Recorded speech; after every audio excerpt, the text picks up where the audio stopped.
A group of top law enforcement officials says a surge in violent crime over the last 2 years is a direct result of the pandemic, and they made their case to lawmakers about that today. 11 Alive's Doug Richards is live downtown with more. Doug, they point to a kind of domino effect that ends in some serious public safety problems.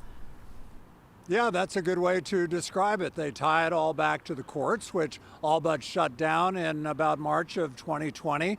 That, in turn, backlogged the jails, which in turn prevented police from locking up a lot of the suspected criminals that they might have liked to have locked up over the last year and a half.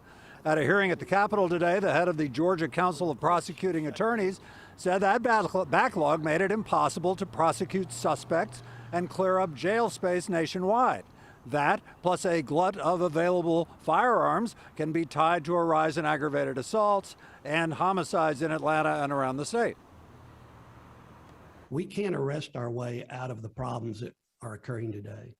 We simply can't do it. What has happened was with the pandemic is we have had a perfect storm, so to speak, of repeat offenders and some violent offenders with access to firearms. So an individual, a bad person in the city of New York, California, wherever that person is, if he's not adjudicated there and have the ability to come to the city of Atlanta, commit a crime, then it affects us as well.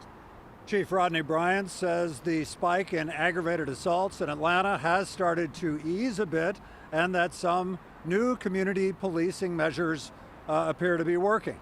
But he says that crime levels are still a big challenge and that the numbers that police are seeing in terms of violent crime particularly are nowhere near anywhere that they would like to be or have been when they were considered much lower over the last decade.